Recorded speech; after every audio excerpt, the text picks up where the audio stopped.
Hey everyone, welcome to the Drive Podcast. I'm your host, Peter Attia. Hey Rick, great to see you again. Great to see you too, Peter. We had a lot of follow-up questions from our first podcast, which actually was probably about 2 years ago. So in addition to kind of just the other topics that I wanted to follow up on, we sort of asked listeners, hey, we're going to do another round 2 here. What do you have? So much of what we're going to talk about today is a combination of things that I wanted to double click on, coupled with that of what others did. But I think a number of people have asked the question to, hey, can you explain again this whole, why is it that fructose metabolism is kind of unique from a nutrient standpoint in terms of creating this transient intracellular energy deficit? This is something that becomes very important, and we get into sort of the metabolic effects of fructose. Absolutely. So just to reiterate what you're saying, all nutrients are there to produce energy. So when we eat any kind of food, we're using it to generate energy or ATP in our body. But there's a cost to producing energy, and so some energy is used to digest foods, and some energy is used to metabolize the foods. It's the idea, the old adage, you have to spend money to make money. So you have to spend ATP. Now you're going to get that ATP back in spades if you just stay with the program. That's absolutely true. All right, so let's talk now about fructose. And is fructose unique in what you're about to describe? Well, alcohol can also activate this process. And so alcohol can cause rapid ATP depletion as well. But in terms of most nutrients, fructose is pretty unique. Yes. Okay, so how does that work? Yes, so with fructose, the very first enzyme in fructose metabolism is called fructokinase. And this is going to become an important enzyme to remember. Its nickname is ketohexokinase, or KHK, but it turns out to be one of the key enzymes in fructose metabolism. And it phosphorylates fructose to at the 1 position, so it's fructose 1-phosphate. That enzyme will literally phosphorylate the fructose as soon as it sees it.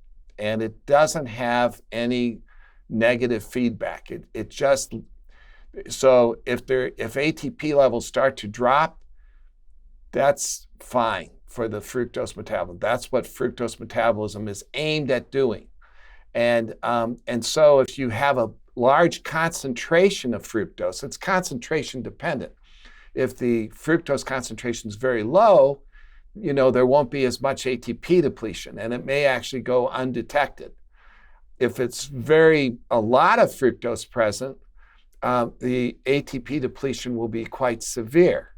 So the degree of ATP depletion varies with the concentration of fructose. And as we talked last time, the fructose concentration relates to not just the amount of fructose, but how rapidly it's absorbed. So if you drink liquid fructose, like a soft drink, on an empty stomach, that liquid fructose can get absorbed very quickly, and even more quickly, for example, with high fructose corn syrup. There's some debate on this, but high fructose corn syrup, the fructose and glucose are already separated, so that it may be absorbed differently than sucrose, where it's glucose and fructose bound together, but they're broken and they have to be degraded to the individual fructose and glucose in the gut before they're absorbed. So anyway, so if you drink liquid fructose, it will be absorbed very fast, and then the concentration will be higher when it hits the liver, and the liver is kind of one of the key sites that drives this whole process. So what happens is when the fructose gets there, the fructokinase phosphorylates it, and the ATP levels acutely fall. But then there's a series of reactions that try to help maintain the low ATP state. And that low ATP state is maintained primarily by a drop in intracellular phosphate that accompanies this. And that activates this enzyme system that removes the breakdown of ATP products. It removes it so that the ATP cannot be regenerated easily. So the ATP levels fall. There's the accumulation of ADP and AMP. And adenosine monophosphate is one of the key ones. And then that is swept away. So normally AMP and ADP get reformed to make more ATP. They're really important to make the ATP. But if the AMP is removed, then it's hard to replenish the ATP because you've removed a key building block for ATP. And that AMP is removed by an enzyme called AMP deaminase, which turns out to be a very, very important enzyme in this pathway. And that breaks down the AMP stepwise until it produces uric acid, which is the end product of purine metabolism. And so ATP basically has purines in it, the adenine, and that gets broken down eventually to uric acid. And then the uric acid inside the cell actually causes oxidative stress to the mitochondria. And the mitochondria are also really important in ATP production. And the oxidative stress affects this several ways. First, I don't know if you want to go into all the biochemistry or not. No, let's do it. We're going to bring it back and summarize it, but let's keep going deep. So it inhibits an enzyme called aconitase, which is involved in the Krebs cycle, and it basically leads to citrate accumulation and the stimulation of fat production. And it also blocks an enzyme called enol-CoA hydratase. Sorry. And that enzyme's involved in beta fatty acid oxidation, so it blocks the burning of fatty acids. And so what happens is it reduces the production of ATP by blocking and shunts the components to make fat and to block the burning of fat. So what it's trying to do is it's trying to stimulate fat storage.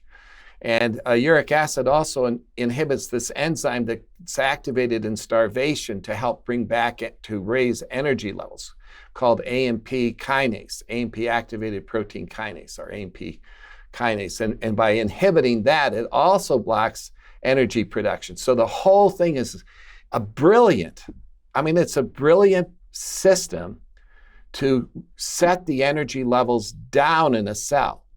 And it mimics the condition of starvation. And that, by reducing the energy in the cell, it triggers an alarm signal. It's like a mayday. And that is what leads to a survival response to try to makes the animal get hungry, thirsty, forage for food, try to store fat, try to store glycogen. It's like an alarm signal saying, hey, you're going to be in trouble. And what we need to do is we need to store energy as a means to help you because winter's coming, or you're going to be without food. You're going to have to travel 2,000 miles and, by air, by flying to a place, and you're not going to be able to eat or anything when you're flying over that ocean. And so it's a survival pathway. All right, so let's go back and summarize that, because there's obviously a lot there that you put out there. So let's start from the beginning. Fructose enters a cell. By the way, is this typically a hepatocyte? Is this a liver cell that is doing the lion's share of this metabolism? Or is it an enterocyte, a gut epithelial cell? What type of cell is doing this type of metabolism typically?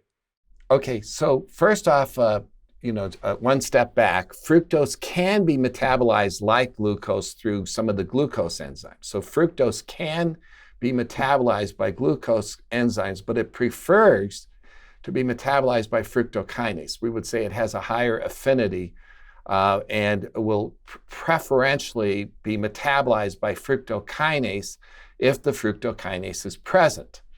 Normally, fructokinase is present a little bit in the gut, it's in the gut, actually modest amounts, actually fairly modest amount. And it's also in the liver, but it's also in the brain. It's in the islets of the pancreas, very important because that's where insulin and glucagon are produced. It's also can be in the, some of it is in the white fat. A fair amount is in the kidney. And then it has the ability to be induced, meaning that it's not normally present, but it can be turned on. And one place that can be turned on is whenever there is like injury, tissue injury, like a heart attack. It can be turned on and produced in the heart following a heart attack, or it can be produced in the kidney further or be activated further. If you have kidney failure, like from a COVID infection. So it can be induced in sites, and it's probably trying to provide some, quote, survival mechanisms in these sites. But what happens is it tends to be overactivated and end up causing worse injury rather than protection from injury. And this has been a common issue when it's been studied, in that it was probably originally meant to be protective, but when it's turned on big time, and part of that is driven by our diet, and so forth, but it can actually be injurious. So its main sites are the liver, the brain, the islets, the kidney, and the intestine. Now, where it causes the energy depletion seems to be in all those sites except the intestine. And the intestine, there's a tendency during the metabolism to use up. Well, there's work done by Dr. Josh Rabinowitz from Princeton, beautiful studies, that has shown that the fructokinase in the gut, probably at high concentrations, you do get the energy depletion. But when there's just small amounts of fructose, it actually tends to not cause the energy depletion and to actually convert the fructose more along the lines towards glucose. Fructose can be converted to glucose, and glucose can be converted to fructose. And so the intestine tends to be a shield that at low concentrations kind of just helps remove the fructose without it being a problem.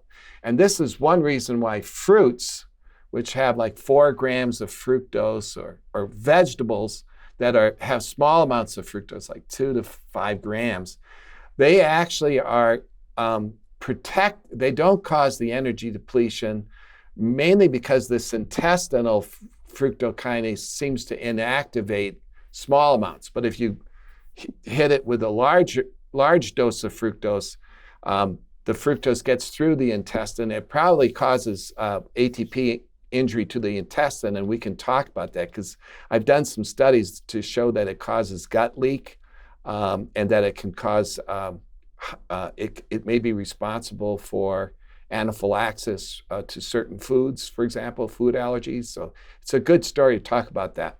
But most of the fructose, ends up getting metabolized in the liver, and the liver seems to be the primary place that drives the metabolic syndrome and obesity and diabetes. And if we knock out fructokinase just in the liver, we can protect animals from obesity and diabetes and high blood pressure. So the liver is the king when it comes to metabolic syndrome.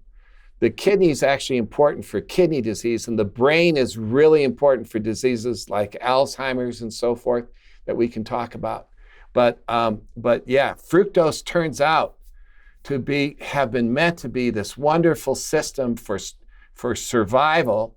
But in our culture, with the amount of sugar and foods that we are eating that either provide sugar or can be turned into fructose, this pathway has become hazardous. So let me go back and make sure that folks are following along here, Rick. So as you pointed out, the gut becomes the first place of contact, right? So, by definition, we're pretty much all eating things through our mouth. And so they're going to wind their way through the stomach into the duodenum and into the proximal part of what's called the jejunum. You have these epithelial cells that line the gut. And as you're saying, at low doses of fructose, so if you're, eating a piece of fruit or some vegetables, which, have some amounts of fructose in them, they can be absorbed there without creating that phenomenon you've described. But when you override that system, when you expose the gut to higher concentrations and presumably higher doses, so this is really a dose concentration problem, which we'll come back to, it basically manages to get through the gut without the gut doing the metabolism. And then it's going to enter the portal system. We didn't really explain that, but the reason that it preferentially makes its way to the liver is that the venous system that drains the gut has another very beautiful and unique to the body property, almost unique to the body. It occurs in one other place, but where the superior mesenteric vein, inferior mesenteric vein join the splenic vein, these things become the portal vein, and you now have a vein that becomes an inflowing conduit to the liver. So now that's why the liver plays, as you said, such an important role in metabolism. It has two incoming blood supplies, the arterial supply, which supplies its oxygen, and its venous incoming supply, which supplies these nutrients on first pass from the gut. Now they get into the liver, and the first thing that happens is we need to phosphorylate fructose. And by definition, we're already in a high fructose state because we've already exceeded the gut's capacity to metabolize this. And so now it's basically a free-for-all with unlimited fructose becoming fructose 1-phosphate. And we're generating in the cell lots of ADP. So we start with ATP, which has 3 phosphates. We rip off a phosphate to put it on our fructose in the number 1 carbon position. That leaves us with ADP, adenosine diphosphate. It's shy of 1 phosphate. That reaction doesn't slow down. ADP further gives up a phosphate, becoming AMP, adenosine monophosphate. ADP and AMP are being shunted elsewhere in the further degradation of their adenosine component. And that's being turned into uric acid. So uric acid being the final breakdown product of these, of adenosine. And so you're doing two things, which is you're taking away the base that you could rephosphorylate to repopulate ATP. You're running more and more fructose through this. And if that weren't enough, the uric acid goes on to be metabolized into other molecules that both increase the substrate for de novo lipogenesis in the form of citrate, and also create other molecules that inhibit the process of beta oxidation, which is the process by which we break down fatty acids to make ATP. Do I have that right so far? You're right on the money. It's a fantastic review. The only difference, the only thing I would correct is that when the uric acid is generated, it actually doesn't further break down, but rather, it does break down a little bit, but the way it works is it stimulates oxidative stress in the mitochondria, and it does that by stimulating a specific enzyme called NADPH oxidase, which I hadn't mentioned. And that enzyme produces oxidative stress, and it actually translocates that enzyme to the mitochondria. So the enzyme not only is activated, but it's moves into the mitochondria. That oxidative stress then inhibits different enzymes and that lead to fat synthesis and blocks fatty acid oxidation. So the uric acid accumulates in the cell, and you can measure the uric acid, and the levels go up in the cell, and it's the uric acid turning on these processes that seems to really drive this whole mechanism. One can view it, Peter, like there's two pathways for fructose metabolism. One is the caloric pathway. Fructose gets metabolized to CO2 and water. In that sense, the caloric pathway, it's sort of similar to glucose. But unlike glucose, it triggers another pathway in which an ATP degradation pathway. And that is not considered a caloric pathway. It's not part of the calories. But what it's doing is it's activating metabolic processes that lead to the development of diabetes, obesity, hypertension, and all these things are driven by this side chain reaction. So it's not the calories of fructose that are driving obesity. It's not the calories from fructose. It's the fact that fructose lowers the energy and keeps the energy levels low. And this is due to this runaway renegade enzyme fructokinase that just takes all the ATP it can to phosphorylate the fructose as it sees it. Yeah, so a couple things I would say there. One is going back to the why. This is an amazingly engineered system in a food scarce environment, because every one of those things that you said, which is an enzyme that is by definition not telling the organism to stop eating. It's not signaling that we have enough energy. It's signaling the exact opposite, which is the more of this you eat, the more of this we want you to get. And it's turning off your ability to oxidize fat and turning on your ability to store and make more fat out of the byproduct here. Those are really incredible, valuable adaptations without which we wouldn't be having this discussion because we wouldn't exist. Exactly. So it's like a very fundamental mechanism that developed in nature. It evolved. It's like a process that is so key for survival that all animals use this pathway.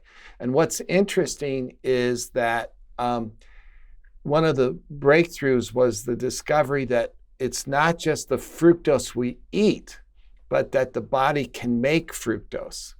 And when the body makes enough fructose, it can activate this pathway. So when we were originally studying this, we said to ourselves, okay, it looks like it's fructose is the problem. And so if we just go on a low fructose diet, maybe this is how low carb diets work, because low carb diets would be low fructose diets. And we were originally thinking, yeah, we found this is the pathway that's activated.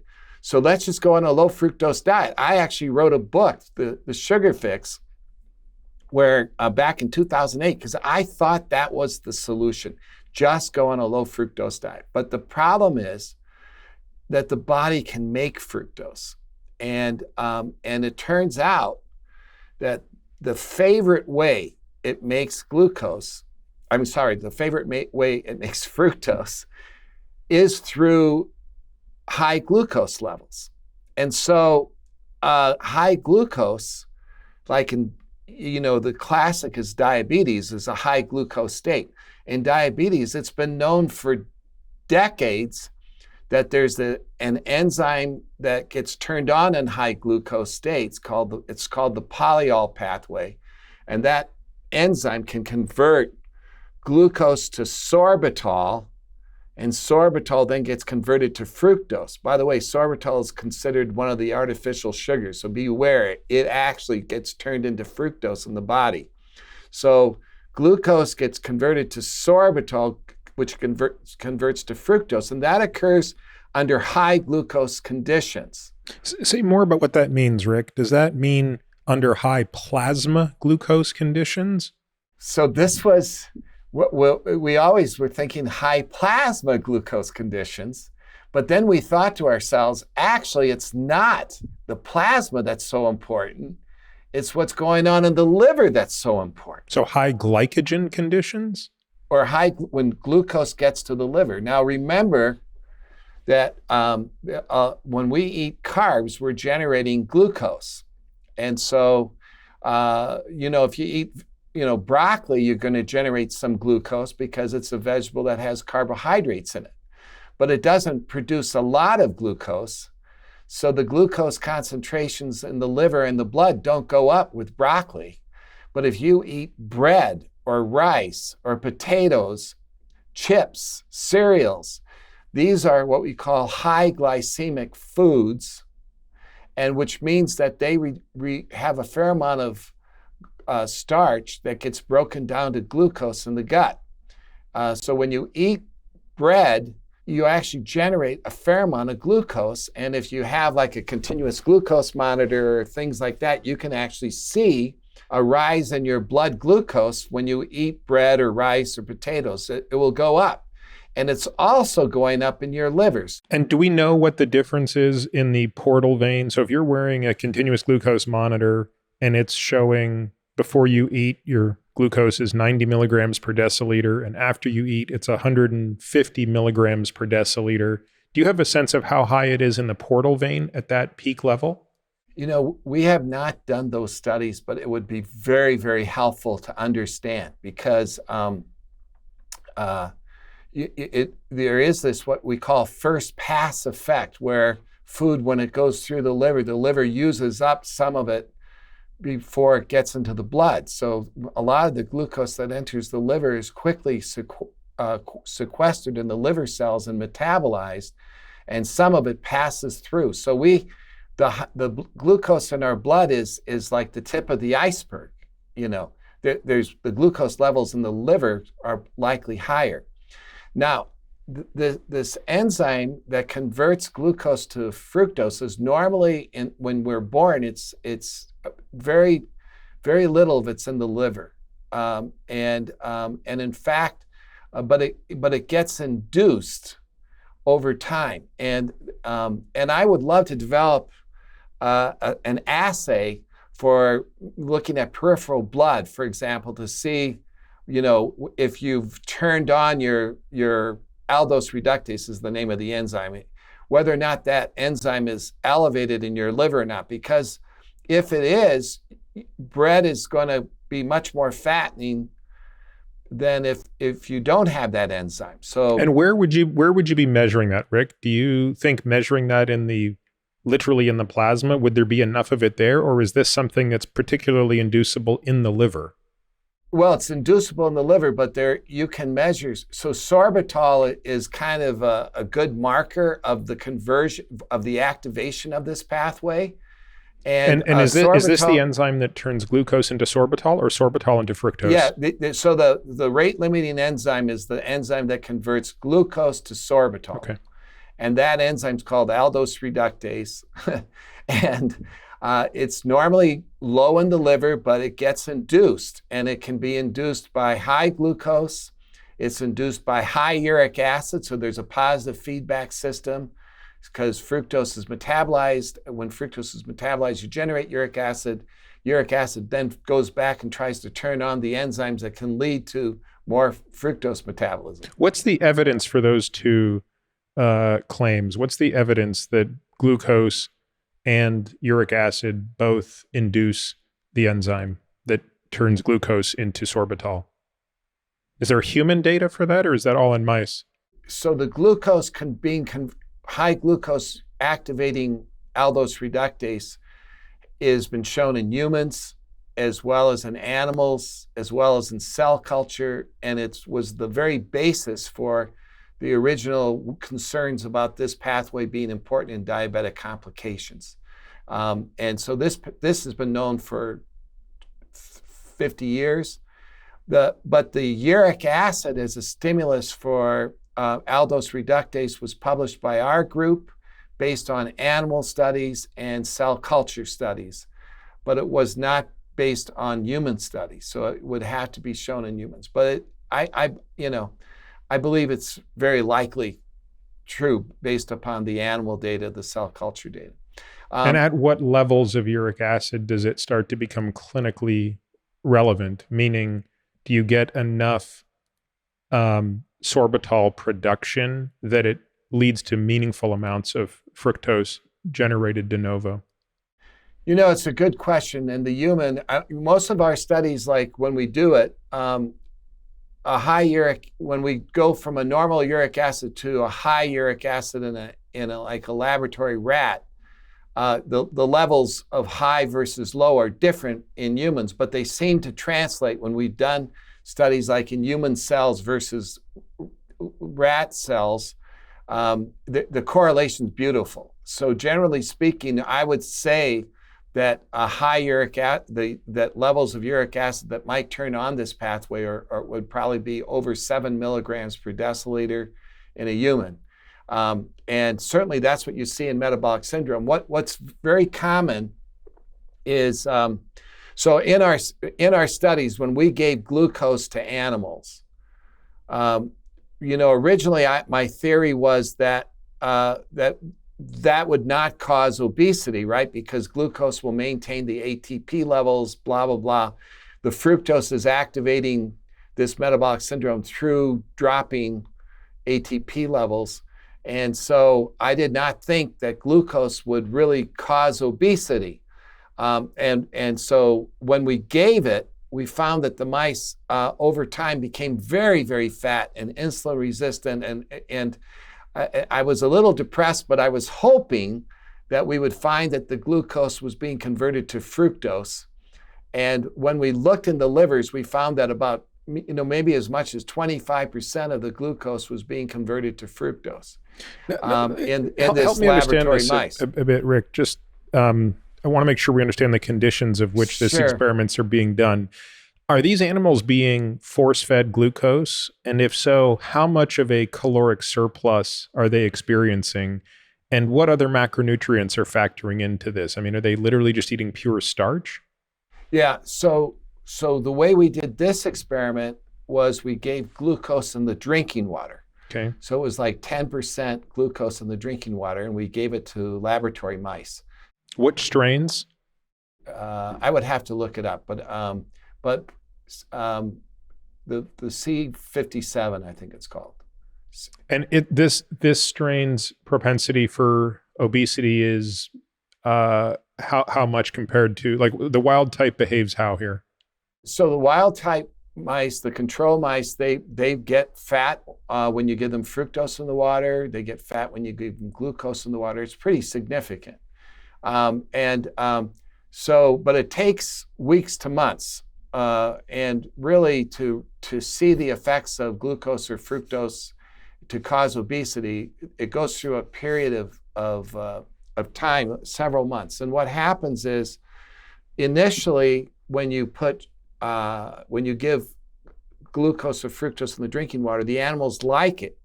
So they drink a lot more water than they normally, and they're getting a fair amount of caloric intake from the water, from the drinking water, because it has sugar in it. Right? So what are the control animals drinking? Just same chow, access to the same chow, but no glucose in the water?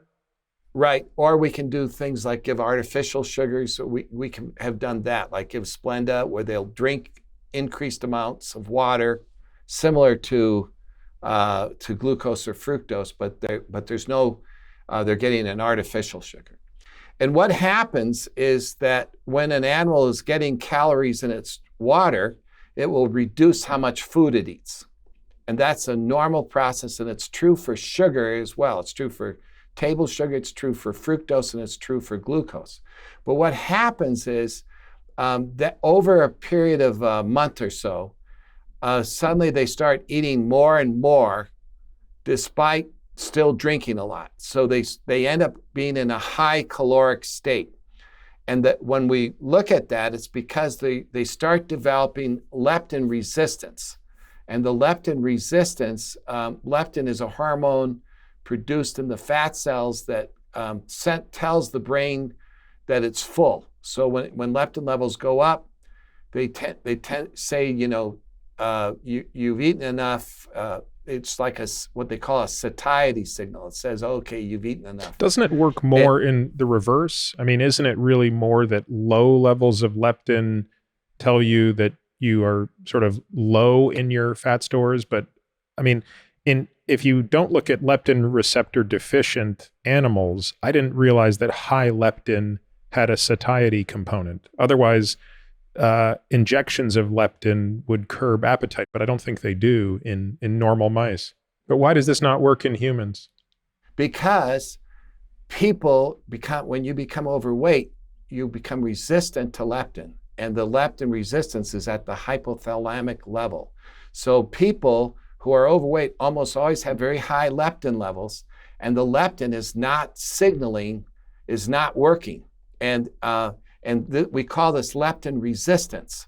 And it turns out that leptin resistance is how fructose causes animals to eat more, because when you give animals fructose, it takes like a month, but eventually the animals become resistant to leptin. Then you can inject them with leptin, and they continue to eat. So the way we test them is to actually inject them with leptin. So we do those experiments. So we normally animals are sensitive to leptin, and if you inject leptin, they'll reduce their intake. If they're born with low leptin, they're going to be hungry, and they're going to eat more. And if they become resistant to leptin, they can have a high leptin level, but they will not respond to it, and so they'll eat more. You diagnose leptin resistance based on the response to a leptin injection. Correct. And we do that in all of our studies. And then we also look for the evidence of leptin resistance by studying the hypothalamus, because there's a characteristic change that occurs that you can look for with leptin resistance. And so we also test for that. What is that change? I think stat 5 phosphorylation. I'd have to look it up again, but we do it. And so that helps determine if the animal is leptin resistant. And what's the mechanism of this, Rick? What causes leptin resistance? Well, it's not fully known, but there's some evidence from some groups that it might be due to uric acid. And you can kind of induce a leptin resistant state by, I think, injecting uric acid in the brains of animals. There's a group from China that has done this experiment. I believe that was what they showed, that it caused leptin resistance, but they definitely showed that it can cause inflammation in the hypothalamus, and the inflammation in the hypothalamus is thought to be the driver for leptin resistance. So anyway, what happens, getting back to the experiment, when we give glucose to animals, initially they reduce their chow intake. Over time, they start increasing their chow intake. They become very fat. They become insulin resistant. They develop all features of metabolic syndrome. And when we look in their livers, they're making fructose, and they've turned on this enzyme. This polyol pathway is high, and so they are, gaining weight and becoming fat related to fructose production. And to prove that it was the fructose, we gave glucose to animals that lack fructokinase. These are genetically manipulated mice where we've removed the gene or knocked out the gene for fructokinase. And so what happens is these animals cannot metabolize fructose through this ATP depletion pathway. And when we give them glucose, they can drink the glucose. They get a tiny bit they gain some weight and fat, probably related to the effects of insulin, but because glucose stimulates insulin, and insulin can decrease fat breakdown in the peripheral fat. But what happens is these animals do not develop insulin resistance. They do not develop fatty liver. They do, they're really protected from the metabolic syndrome, and they gain much less weight and have less fat than a normal animal. So it turns out that and just to be clear, Rick, these are absolutely isocaloric, these two animals? Yeah, it's very close. It looks identical. Yeah, it's super close. I don't know if each individual mouse. Like, can you do this and pair feed the animals so that you have a fructokinase knockout pair fed with a wild type, and they're otherwise getting the same glucose in the water and the same chow, and they're pair fed to match? Yeah, well, we do a lot of pair feeding studies. In this case, the animals are drinking basically the same amount of glucose. I mean, I think that it's within 5% or 3% difference. I mean, it was very, very similar. And what's the difference in body weight or body fat at the end of this? It's remarkable. It's remarkable. What percent is the difference? I would have to go back to the study. Now, we did it two different ways, and we did get slightly different results. So when we gave just glucose alone, the animals gained a little bit of weight. They drank a lot of glucose, and they still gained weight a little bit compared to a mouse that didn't get glucose, even when the fructokinase was knocked out. But it was probably, significantly more weight gain than a mouse that got glucose. I mean, a mouse that just gets glucose alone really gains weight. A mouse that gets glucose in which they cannot metabolize fructose, it's dramatically less, but it's still a little bit more than normal. So just again, to make sure I understand this, both animals are only getting glucose, and they're getting it in liquid form and solid form, though There's still chow. There's also chow. Right. One animal has a functional fructokinase, one does not. Now, it's interesting that both animals presumably can make the same amount of fructose.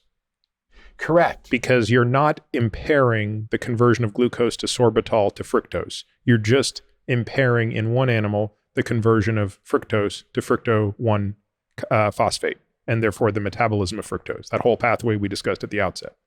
Yes, that's correct. So their fructose levels are still high in the fructokinase knockout. It's just they can't metabolize it. Yes. So are they experiencing fructoseuria? Where is the excess fructose going in that animal?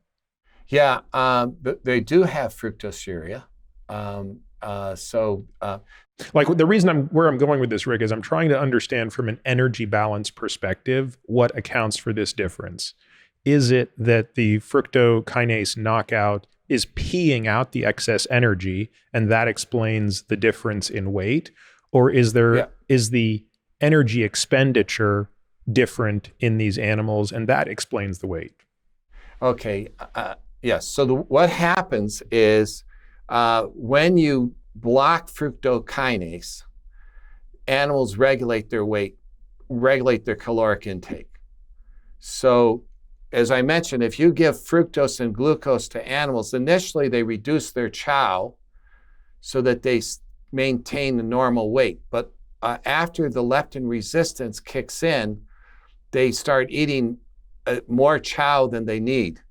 And so they go into a positive energy balance where they're eating a lot more than they normally do. And this is associated with weight gain.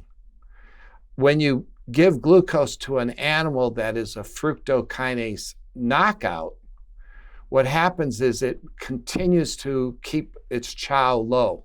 So even though it's drinking a lot of glucose, the chow stays low so that the overall energy intake is only very mildly So I misunderstood. increasing. I thought these animals were isocaloric across the board, but they're not. The fructokinase knockout is eating less. Yes, but they get the same exact amount of glucose. The glucose, they're drinking the same volumes of glucose. Right, but they're eating different amounts of chow. But they're eating, exactly. And the chow the chow contains everything, fat, protein, and glucose. Yes. Okay. But we have done, and in that experiment, we did do an isocaloric experiment too, where we compared mice that were getting glucose and eating chow that was the same. We did a lot of animals, so we paired them up where the animals were actually eating the same total amount of calories. And when you do that, you still see a very dramatic difference in things like fatty liver and insulin resistance. So, and in fact, we've done these studies. So sorry, just make sure I understand. You're saying when you do pair feed the animals so that you have fructokinase knockouts and wild types. And again, I think the whole liquid versus chow thing complicates this experiment. Let's just keep it simple. If you just are feeding them isocaloric amounts of food that contain glucose, protein, fat, your hypothesis would be that the fructokinase knockouts would be protected from the negative effects of fructose, both the fructose that they're eating directly and the fructose that they will make from glucose in the event that they do so. So just to really simplify it, what we've identified is that fructose stimulates obesity and metabolic syndrome, and it does it through two major ways. One way is by encouraging an animal to eat more, and it basically stimulates hunger and stimulates food intake. Part of that is through the brain, and part of that is through this leptin resistance, which is also kind of a brain effect. And so the animals eat more, and they also drop their resting energy metabolism. So they're both metabolizing less, and they are eating more. And that causes the weight gain. And what's the relative contribution of those? This is very important to me because, look, I think, Rick, there are a lot of people out there who will argue vociferously that calorie for calorie, they're all the same. It doesn't matter if you're eating a calorie of glucose, a calorie of fructose, a calorie of fatty acid. If you can regulate the intake, it's all the same. So when you look at what you just said, which is fructose ingestion can lead to weight gain through two mechanisms. One, it can drive you to eat more. So on the intake side of the ledger, it's causing you to eat more. But it can also lower your energy expenditure. And I assume that could be both deliberate and non-deliberate, right? It could reduce, if that's true, resting energy expenditure. And it could presumably even reduce energetic drive, which would be spontaneous energy expenditure. What's the contribution of these? No, so actually that is still the first mechanism. The first mechanism is it makes you gain weight by increasing energy intake and dropping energy metabolism. And so what happens is a lot of weight gain from sugar is because you are eating more and exercising less, or moving having less rest. Yeah, moving less resting energy metabolism. So can you quantify those two? I want to get a sense of how much is the increase in how much is the increase in intake? So the way you would do this, I think, in animals would be because you're pair feeding them, because you're letting them eat ad libitum. In this case, you'd have to let them eat ad lib. You could quantify the difference in energy intake, and you could say, does that difference explain the weight gain fully? If it does, then none of it has to do with the decline of energy expenditure. If it doesn't, you would see what the gap is, right? Right. Let me explain that. Very good question. So most weight gain from sugar is due to eating more. Okay. And some weight gain is due to a decrease in energy metabolism. And if you do isocaloric diet, so all the animals, the controls and the sugar-fed animals are eating the exact same amount, weight gain is hard to, there's basically minimal difference in weight gain in the short term. Like if you go for 2 months, and so if you give sugar versus starch after 2 months, in animals, there's very little difference in weight gain. There's a little bit of weight gain because of the decreased energy metabolism in the fructose group, but it can be hard to show. And the high fructose corn syrup industry loves this. So they say, hey, the problem is people are eating too much, but if you control for how much sugar you're eating, and we do isocaloric studies and we look at short-term studies, there's no difference in weight gain. And they publish this like in the Annals of Internal Medicine, and they say sugar's safe, but they miss the point that the sugar is actually causing hunger. And by forcing an isocaloric diet, the people are hungry, but they're not able to eat because they're not allowed to eat. And so if you do a short-term study, like several weeks to months, you can't show a difference in weight gain. If you went longer, like a year, you probably would show a difference in weight gain because of the difference in energy metabolism. Yeah, just to put some numbers to that, right? If feeding somebody a high fructose isocaloric diet compared to a high glucose diet, if the high fructose group was driven to eat an extra 300 calories per day while simultaneously experiencing a reduction of energy expenditure of 25 calories per day, the increase in the drive to eat 300 calories a day would be readily apparent. Again, this is very back of the envelope math. No, you're totally right. But this is overly simplifying things because it doesn't work out to be quite this straightforward a math. But by the numbers I gave, every 12 days, you could gain a pound on the intake side, but it would take months to show a gain of a pound on the energy expenditure side. You're absolutely right. And the other problem is, like in the industry, they'll compare fructose to glucose, but we know that glucose, some of the glucose is being converted to fructose. So it's really not a fair comparison, right? That's right. But there's another major mechanism. And the other major mechanism is that even if you pair feed animals so that they're eating the exact same amount, yes, there may not be a difference in weight gain because they're all eating the exact same number of calories. And even though these guys are leptin resistant, they can't eat what they want to eat. So presumably they're less happy. Yes, they're less happy. They're hungry. They're like feeling they're on a diet, right? But even when you control the exact same diet, all the other metabolic effects of fructose are still going on. They're still becoming insulin resistant. They're still getting fatty liver. They're still getting hypertension. And you can see this beautifully, in animals. It's very easy, but you can actually, I've seen clinical evidence of this in people too. And a great example, and I may have told this story last time when we were on, but we were doing a pair feeding study of 40% sugar versus starch. And so the animals were getting the exact same amount of food. And pair feeding means you take a group of animals. Let's say you have 10 animals in this group and 10 animals in this group, and they all get the same amount. They have to eat the same amount of food each day. And what that means is that the animal that eats the least amount of food, all the other animals have to eat that least amount of food. So if you have one guy who's got a problem and isn't eating a lot, all the animals are forced to do that. So we were doing this study. Carlos Roncallo and our group was doing the study to look at pair feeding, and he did not know that one of the animals had cancer, and that animal was eating hardly anything.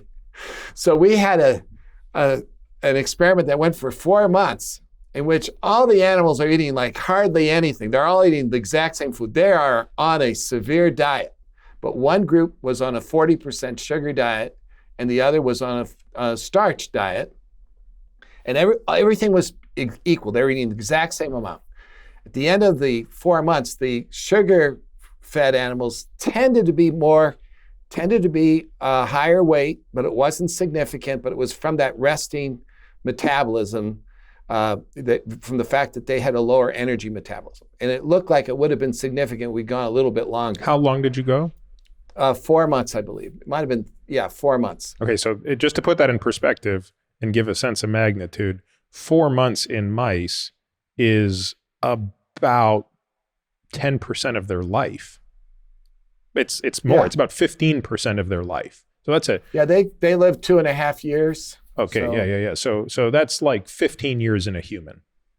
Yeah. Okay, so that would suggest, by the way, that at least in a calorie-controlled state, excess fructose does not alter energy expenditure in any clinically relevant manner. If after 15 years, which is effectively what that was in humans, after 15 years there was no difference in weight between the groups, despite one mainlining fructose and one not, you would say, at least in the context of low calorie intake, which is what they were, energy expenditure is not a driver of adiposity.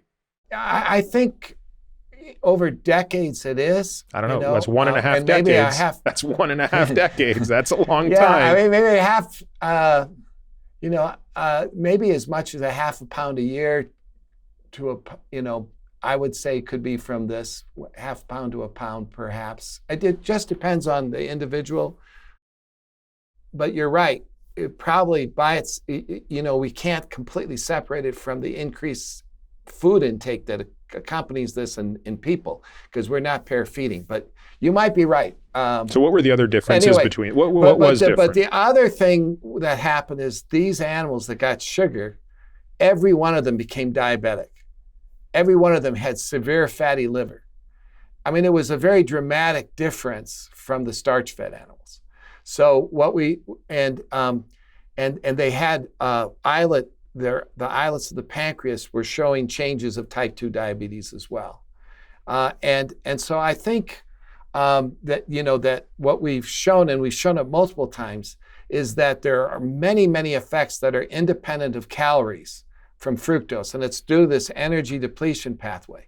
But one of the consequences of this energy depletion is that it stimulates food intake. And so part of obesity really is eating more and exercising or moving less. I mean, that really is true. It's just that it's not so much behavioral driven. It's not your fault. It's you are activating biologic pathways in your body. It's a biology. And certainly advertisement, encourages you to go to movies and to be more sedentary. There's lots of things that are pushing that, and people are serving bigger plates of food, but maybe they're serving bigger plates of food because they know that you're going to leave hungry if you don't have that extra food, because you are becoming leptin resistant and you're eating more as part of this problem. So is it safe to say that neither of these animals were overweight at the end of this study, but one of them became very skinny fat, to use the term that we now describe for the lean, metabolically unhealthy phenotype? Yes, and we can see this, and you're right, these people exist out there that are, calorically restrict themselves but are still eating the wrong foods. So if you had done that study long enough, Rick, which, by the way, it's an elegant study that you sort of did accidentally, it would be interesting to see if there was a survival difference. I think that this whole pathway is very important in aging. And it's hard to imagine it's not. So it's one of those studies where I feel like if you can devote the resources to do the experiment for 2.5 years and say, look, we're going to go after the holy grail outcome, which is all-cause mortality.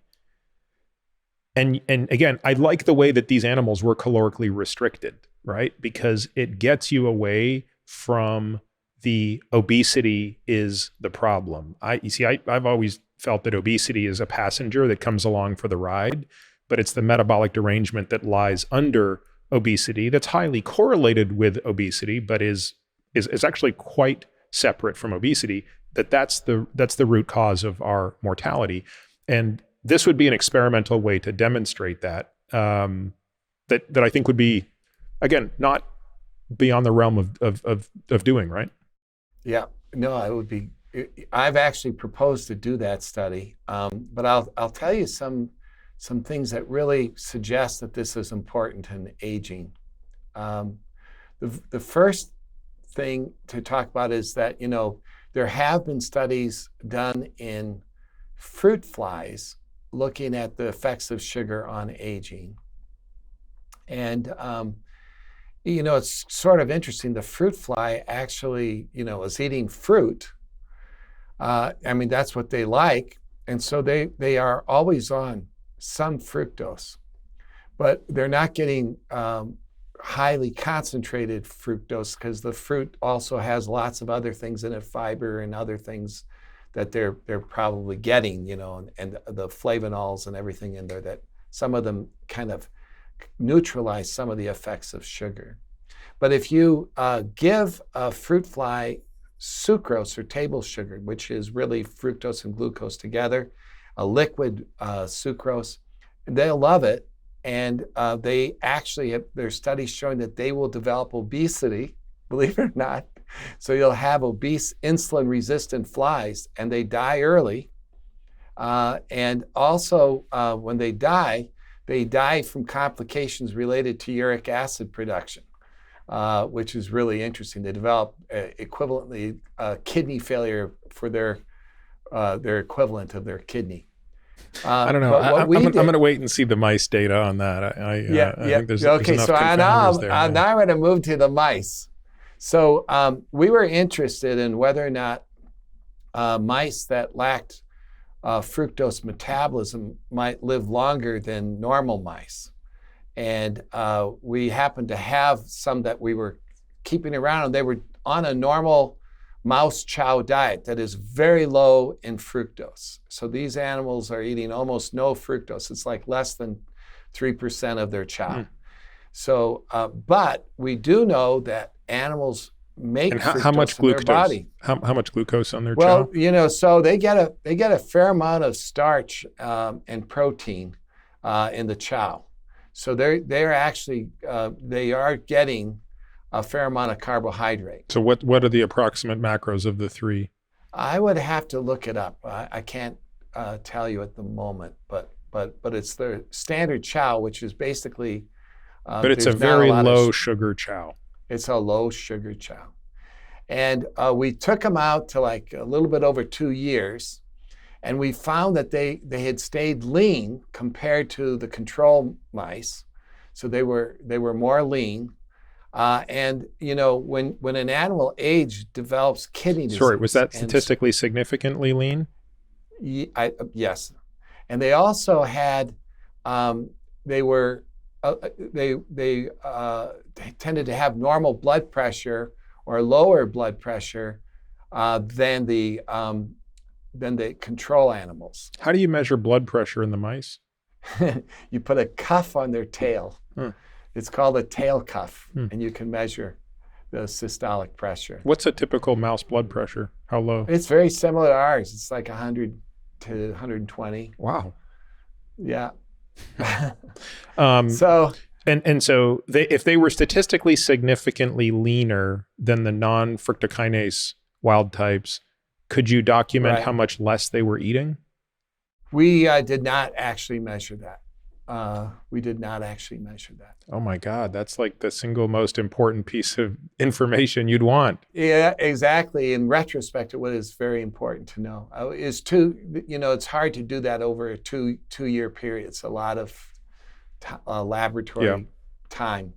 But anyway, what was striking, and I just bring this up, is that the normal mouse showed aging changes in the kidney. And all mice and rats and humans, we all get aging changes in our kidney. But the fructokinase knockout had no aging changes in their kidney. It was very exciting. And how much of that do you think was due to blood pressure differences versus? Well, was the blood pressure basically the same in these animals? They were pretty normal, So it tended to be a little bit lower in the fructokinase knockout, but we did do a study and showed that if you give them salt, the normal animals would show a much more rise in blood pressure than these animals, but than the fructokinase knockout. So there is a difference in response to salt, which has also been reported with aging, that people become more sensitive to the effects of salt with aging. So, but baseline blood pressure was not really different. So what do you hypothesize was the difference between the kidney function in these two animals? So the dramatic thing is that the fructokinase knockout were protected from aging-associated changes to the kidney. And so it suggests that endogenous fructose production is maybe more important than we think, and that it could have a role in the aging process. So one of the things that we've... How can we measure this, Rick? How can we measure? How can we quantify endogenous fructose production? Well, there is a way it can be done. There was recently a study that looked at labeling fructose and giving it to people, and they were able to. I'm trying to remember how they did it. Oh, maybe it was giving a label glucose and measuring the label on the fructose. But there is a study that shows that when you give when you give like a soft drink, you increase the production of fructose by 3 to 4-fold. Over the amount of fructose that's in the soft drink? No, compared to what a person normally makes. So we're always making some fructose in our body. We're always making a little. I'm trying to figure like a quantify. So I'll give you an example, right? If I have a patient with fatty liver disease, right? The first thing I do is restrict fructose and alcohol completely. Great. So we stop all alcohol and we drop fructose dramatically to typically 5 to 10 grams per day, which basically means vegetables and a handful of berries if they must have some fruit. But it's basically a minimal fruit diet and no alcohol. And that's step one. So we don't start with caloric restriction. We don't start manipulating other macros, carbohydrate restricting or anything like that. We just take alcohol out of the picture and basically get fructose out of the diet. And that usually improves NAFLD in most people.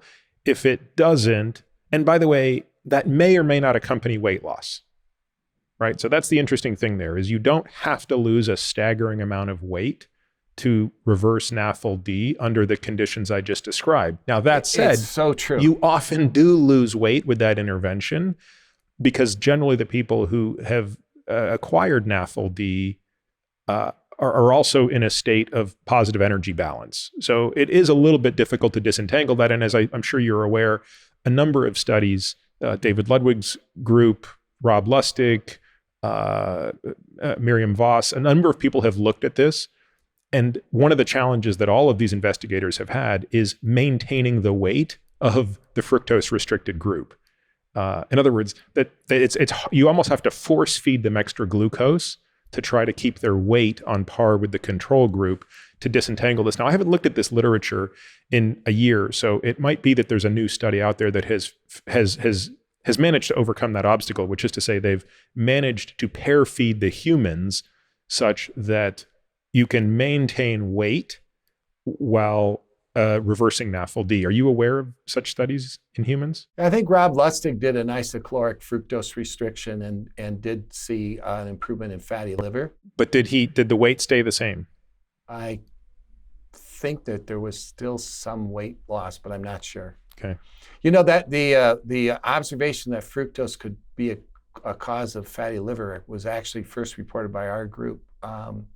Way back when non-alcoholic fatty liver disease was first being, recognized as an epidemic, we became interested in the possibility that fructose could be playing a role. And with Manal Abdul Malik at the University of Florida, we did a study on patients and found that they were drinking large amounts of soft drinks, that they had high uric acid levels. And we even looked at liver biopsies and found an increased expression of fructokinase. By what amount? Oh, it was like 3 to 4-fold increase. And we ended up, publishing that. And then I started putting people on low fructose diets for fatty liver in addition to alcohol. It really does work. In fact, one of the people in my lab had a son who had developed fatty liver, was skinny, but had fatty liver, but it turned out he was drinking soft drinks almost every day. Just cutting that out was enough. And that was one of the precipitants for me to write that first book, was the dramatic effects we could see in some people with fructose restriction. But now we know that it isn't just the fructose you drink, it's the fructose you make. And sorry. So I kind of got off track there, and I apologize. Yeah. That's really where I wanted to go with that observation, which was, do we know what the average American consumes in terms of fructose per day? Yeah, so first about 15 to 20% of the diet is from sugar, and sugar is half fructose and half glucose. So 10% of the diet is, so 10% of the diet is 10 to 15%, because we also are getting fructose from fruits and other foods besides added sugars. So sugar in the diet can vary. Some people are eating as much as 25% of their diet is sugar, and so so people can be eating as much as 15, even 20% of their diet is fructose. But let's just do the math and say conservatively, it's not hard to eat 100 grams of fructose a day. 400 calories of fructose could represent 15% of your caloric intake. Absolutely correct. Okay, so if you take the average American walking around eating, let's just give a range, 75 to 100 grams of fructose, that's their exogenous consumption of fructose. Right. And that individual, who we assume is a little bit insulin resistant, maybe a little bit leptin resistant, but not off the charts, what would you expect their endogenous production to be? How much are they adding to that till? I would suspect a fair amount. I know you want a quantitative amount. Directionally, are we talking 10% of that amount, 50% of that amount, 100% of that amount? Like, where are we? What zip code? It would be a guess, okay. But I would say 25 to 50% of more from endogenous production. And that's based on animal data. Based on our animal data. Now there's three major sources of fructose that we can make, and we've only talked about one of them. But the first one is high glycemic carbs, and so rice, potatoes, bread, chips. We think maybe a quarter of that can be turned into fructose. And I think that's playing a major role in metabolic syndrome. So what happens is when you're young and you don't have this polyol enzyme pathway activated, eating things like potatoes and French fries may not cause so much weight gain. You may feel you're invincible, but as this pathway gets activated and aldose reductase starts being highly expressed in the liver, then potatoes and bread may cause much more weight gain. And we think it's because of this fructose conversion, because we actually did another study, Peter, where we gave soft drinks, a high fructose corn syrup to animals, and they got really fat and insulin resistant. But if we blocked fructokinase, we completely blocked the development of metabolic syndrome. So with soft drinks, really was all fructose, even though there's a lot of glucose in there. We saw a little bit of weight gain with glucose alone, but when we give high fructose corn syrup, it was pretty much all from the fructose that was causing them to gain weight and to get metabolic syndrome. Rick, before we go to the other two sources of substrate for making fructose, you mentioned almost in passing that when you're young, you can tolerate lots of high glycemic foods. I think anyone listening to this can relate to that, or probably 90% of people can relate to that. I know I certainly can. What is it about just aging that alters our sensitivity or vulnerability, maybe is a more accurate word, to glucose? And I'll throw another question, throw another wrinkle at you, because we've had a lot of questions about this from women. What is it about menopause that for many women also seems to, almost overnight, or certainly within the span of about a year, also alter the sensitivity or vulnerability that one has to glucose and by extension fructose? Yeah, there's like 3 or 4 different reasons. And so let me just go through the list real quick. So the very first one is that when we're young, we tend to have very healthy mitochondria, and a lot of kids are active, and we keep the mitochondria healthy. And the way that this fructose works is it has to cause oxidative stress to the mitochondria to activate these pathways. But if you have really, really powerful mitochondria, you won't show these metabolic effects as easily because they're more resistant to the effects of fructose. And you can still see this in super athletes. They have fantastic mitochondria. Many of them feel like they can drink a lot of sugar and that they're immune. And it's because they have really, really healthy mitochondria. Tell me more about what that means. Tell me what does healthy mitochondria mean? We talk about this, but give people a sense of what a healthy mitochondria does that an unhealthy one does not do. And why is mitochondrial dysfunction viewed as one of the hallmarks of aging?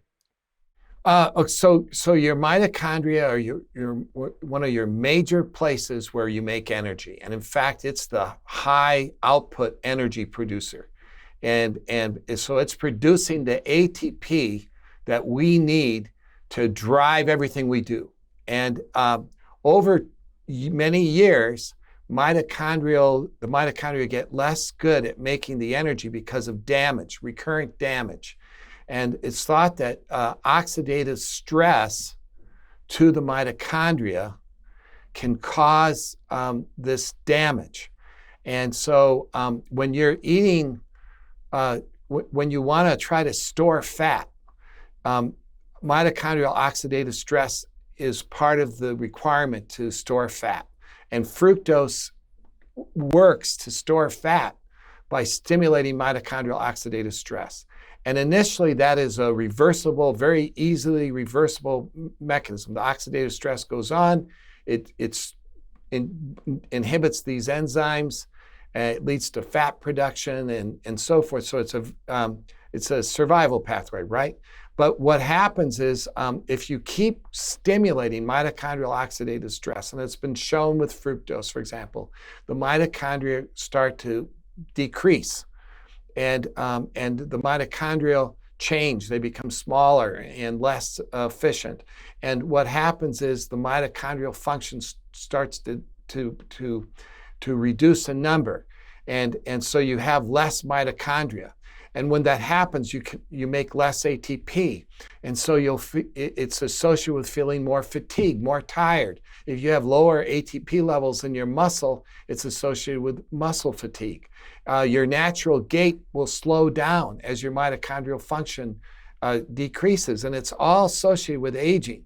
How do you quantify this in animals? So if you were to take a 4-month-old mouse versus a 2.5-year-old mouse, and you did muscle biopsies, obviously there's a quantitative assessment that you would do. You would say per gram of muscle, there's this many mitochondria versus this. They're this big versus that big. How are you assessing ATP output, and how are you quantifying the functionality on a per unit of mitochondria basis?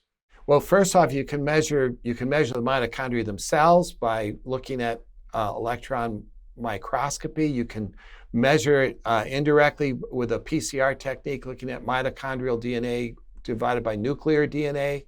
You can measure ATP levels in the tissues. There's all kinds of ways to do it. What we do know is that mitochondrial function tends to decrease as we get older. There's a very good evidence that recurrent chronic oxidative stress to the mitochondria is involved in this. We think that that fat storage is associated with mitochondrial oxidative stress. So if you're continually stimulating these pathways with fructose, that may actually wear down the mitochondria. We did do a study in humans where we put people on a low fructose diet and showed that we could increase mitochondrial biogenesis in people within 30 days. And we had a very dramatic increase in mitochondrial production. Fasting is thought to increase mitochondria probably the same way. And actually, even caloric restriction, the concept that caloric restriction can promote aging is probably through this pathway, because if you promote or abrogate, reduce aging by reducing mitochondrial oxidative stress. So when you think about this, when you're eating, whenever you're storing fat, you are actually, it seems to involve some mitochondrial oxidative stress. And so if you eat less food, you're going to have less oxidative stress to the mitochondria, and you'll have less fat stores. But what will happen is you'll live longer. So in an animal, they always want to have some extra fat on board because they're living in the wild. They don't know if they're going to be there's going to be a food shortage suddenly or not. So they want to try to maintain a little bit extra fat. And so if you take animals and you put them on 70% of their normal caloric intake, their fat stores are very minimal. They have less oxidative stress to their mitochondria, and they're going to live longer. The mitochondria are going to stay healthier. But if you take those animals and you put them in the wild, and remember, when they're in a lab, they're being fed, a certain amount of food every day. So they're safe, right? You put them out in the wild, now they have no fat stores. And the first big crisis, they suddenly kills half of them because they can't survive because they don't have enough energy stores. So animals in the wild want to have a little bit of extra fat. In pregnancy, but it seems that we do too. I mean, the obesity paradox is hard to ignore, that low levels of obesity actually seem protective. Absolutely. So if you have cancer or heart failure or any kind of chronic disease, you'll actually live longer if your fat stores are like 20. If you have a BMI of like 27, that's going to do better than a BMI of 20 when you have a chronic illness. And there's even 28 is going to do better than 24 as you age, based on the overall data, which is, again, quite a paradox. Yes, and it's because of that need to have a little bit of fat stores. But yes. So, but anyway, if we get back to the original question, which is, why is it that when I'm young, I can eat bread and there's no problem? One is that our mitochondria are healthier at that point. And so we have what we call metabolic flexibility. We can metabolize things very easily because everything's kind of young. But over time, sugar, the more sugar we eat, the more we get better at metabolizing it. So normally in the beginning, when we eat sugar, the transporter for fructose in our gut is expressed at low levels. And animals that get fructose when they're young tend not to absorb it as well. But the more we get exposed to sugar, the better we get at absorbing it. We turn on the enzymes and the transporters that allow us to absorb fructose more readily. So if you give an animal sugar for a month, for example, you'll upregulate all these pathways, and then you can, maybe you can stop the sugar for one day, and then if you give them a bolus of sugar, they get a very dramatic activation of this switch, and the fall in energy. It's very dramatic compared to a normal animal that's not been exposed to sugar that gets a single dose. And that's because we turn on these pathways. So we turn on the ability to metabolize sugar. So we did a study in children where we gave them a dose of fructose. And we had lean children, we had children that were obese, and we had children that were obese that had biopsy-proven fatty liver. And when we gave them a dose of fructose, the lean people only absorbed about 70% of the fructose, and they metabolized it slowly. And this was a liquid bolus? Yes. How much? And then it was, I think, you always ask, it's like 1 gram per kilogram body weight, as I recall. Okay. I would have to go back to the paper. So, but anyway, they got it. Yeah, they got a good dose of fructose, and they absorbed it only partially. Then we looked at the kids that were obese, and they absorbed much more fructose, and they metabolized it a little bit faster, but they still didn't absorb it all. And then we gave the fructose to the kids that had fatty liver and obesity, and they absorbed 100% of it, and they metabolized it faster. And we think it's because of prior exposure to sugar and so forth. But it's possible there could be genetic differences. But the bottom line is the more in animals, the more sugar you give them, the more they'll absorb it. And we think that this carries over to people as well. Likewise, and actually there's other data in humans to support this. So that's a second mechanism. And then the third mechanism is this polyol pathway also gets turned on over time.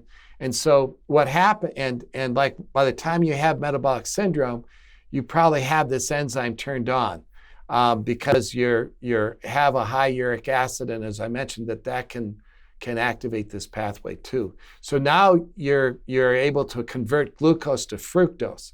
So let's say you're overweight. Now you say, okay, I know it's sugar. I'm going to cut out sugar. I'm going to cut out the fructose. And then you go, hey, I'm still gaining weight. And it's probably because your body's now making a lot of fructose, and it's from those high glycemic carbs. And that's like your number one food that converts, that is used to generate fructose. And so, and then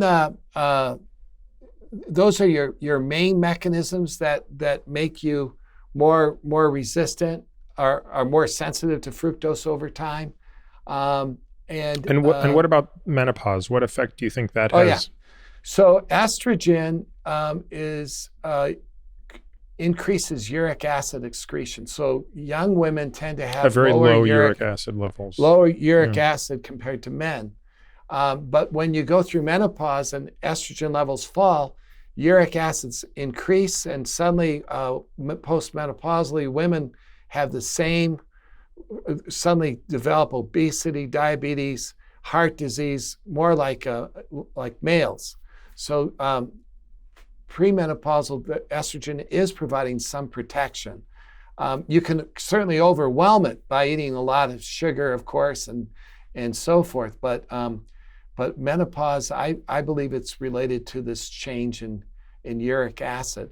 And not anything to do with fructokinase or insulin or other hormones? Well, the fructose metabolism will be upregulated by uric acid. So when uric acid goes up, not only does it turn on the polyol pathway, but it actually upregulates fructokinase as well. So we've shown in animals that when you raise uric acid, you raise fructokinase. And you also amplify the effects of sugar. And how direct is the relationship between uric acid and aldose reductase? It's pretty direct. Meaning, if you give a person allopurinol and you knock their uric acid from 7 to 4 and make no other change, do you reduce the conversion of glucose to sorbitol? We have not actually done that experiment. It's a great experiment, Peter. Let's get on it. Let's get on it. It's a good study. Okay. Yeah. Before we leave this subject and go on to the next thing I want to talk about, which is blood pressure, kidney function, I want to go back to something to kind of make this more practical for people, right? Which is what do people need to be wary of, right? I mean, I think the other question that emerges from a discussion like this for many people is, oh my God, do I need to not eat any fructose, right? This means I can't have any fruit. Tomatoes have fructose in them. By God, I can't have tomatoes, So how do we provide some insight to people so that they can figure out how to adjust the dose of something that only, isn't it? It's something that, by the way, is ubiquitous, completely ubiquitous. So if you want to go on a zero fructose diet, boy, you're going to have a hard time. Yeah, no, it's not going to work. So how do people get a sense if they're consuming too much fructose? Okay, so the very first thing I would recommend, Peter, would be to really try not to drink liquids that have a lot of sugar in it. So immediately get rid of soft drinks. And fruit juices, I would drink minimal because there's a fair amount of fructose in that and it can kind of overwhelm the system. Sports drinks are sort of interesting. Some sports drinks are relatively low in fructose, and so maybe they're 2 to 4% fructose with 4% glucose or 6% glucose. It turns out that when you're exercising... And let's explain to people what that means, right? So a 6% glucose drink means there is 60 grams of glucose per liter. Yeah. So soft drinks are like 11%. They have like 6% fructose and 5% glucose. And that really is bad stuff. Yep. Soft drinks I think they should be banned. Right. So that's like 110 grams of total sugar per liter. That's... Yeah, it gives you a sense of how sweet that is. Huge amount, teaspoons and teaspoons. So soft drinks are really bad. Sports drinks were developed originally by Bob Cade and the invention of Gatorade, with the fact that people who are exercising a lot are losing salt, lots of salt in their sweat. They're burning up glucose. And some of them were getting hypoglycemic on the fields. And sports drinks were really meant to help replenish the electrolytes and to fix the glucose problem and to provide glucose as fuel for the muscle during these heavy exercise bouts, because we often use a lot of glucose during exercise. And so the original soft drinks were mainly, the original sports drinks were glucose rich and had a lot of salt and water, of course. And then there were some studies that showed that the oxidation of glucose could be facilitated by having a little bit of fructose in the drink, that having a small amount of fructose actually accelerated glucose uptake. And it's working in the gut primarily.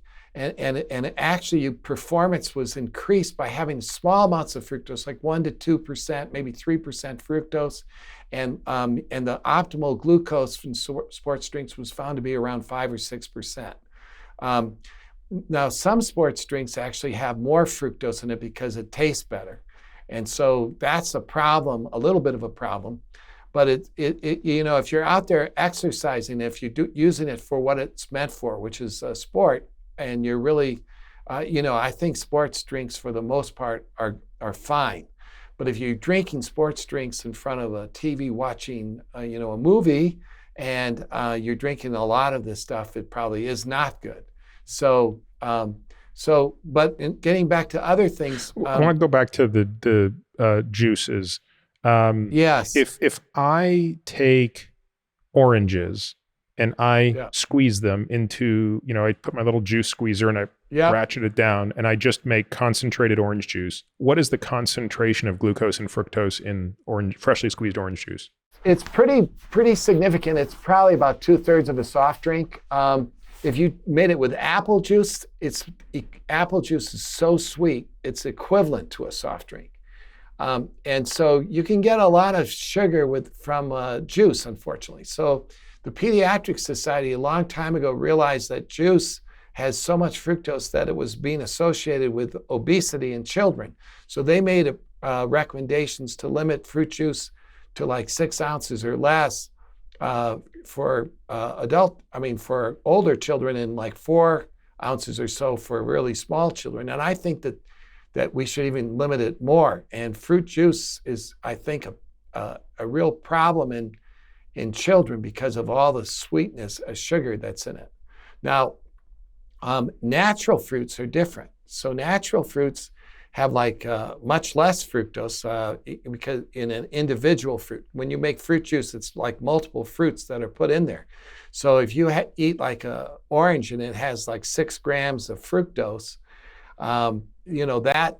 So Rick, that's news to me. I didn't realize an orange would only have 6 grams of fructose. That's surprisingly low. I mean, we're talking about a real orange here, not like a little Christmas orange, right? Like a real orange would only have 6 grams of fructose? I believe it's like 6 to 8 grams. I don't think it's over 8 grams. It's closer to 6 grams, I believe. An equal amount of glucose? Yeah, it has some glucose in it too, for sure. But I think there's about 6 grams of fructose in an orange. So if that's the case, really, outside of someone maybe with NAFLD, you'd have a hard time making the case to not eat an orange. Yeah, I think that natural fruits are fine. Including like fake fruits like grapes? I call grapes fake fruits. There are certain fruits that have that are high in sugar. Mangoes, figs. Oh my God, they're very, very enriched in fructose. Figs are probably something that we should avoid. Figs, dates. Dates, yes. Mangoes are high. Apples and pears, plums, they tend to be fairly high, like around 9-10 grams.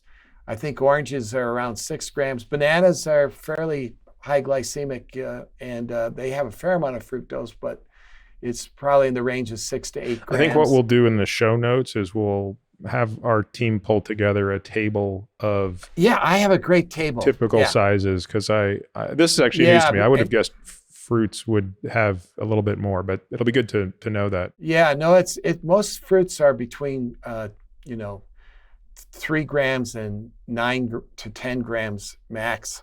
And most fruits are around 4 to 6 grams.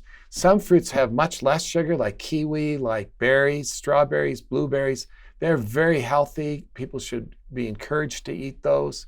And we actually did a study where we gave people a low sugar diet where it was low in refined sugar, low in high fructose corn syrup, but